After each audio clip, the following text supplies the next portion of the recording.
ভারতীয় কর্তৃপক্ষ ন্যূনতম আইনি সুরক্ষা ছাড়াই পশ্চিমবঙ্গ থেকে অনেক মুসলিম বাঙালিকে জোর করে বাংলাদেশের দিকে ঠেলে দিচ্ছে বলে উদ্বেগ জানিয়েছে আন্তর্জাতিক মানবাধিকার সংস্থা human rights watch HRW।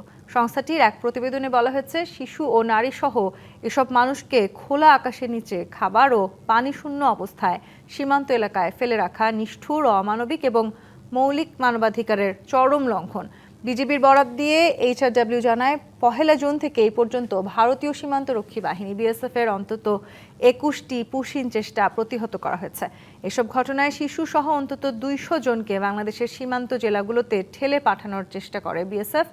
5 June Panchagarh সীমান্তে শিশুসহ 10 জনকে বাংলাদেশে ঠেলে দেওয়ার চেষ্টা হলে টানা 75 ঘন্টার অচলাবস্থা তৈরি হয়।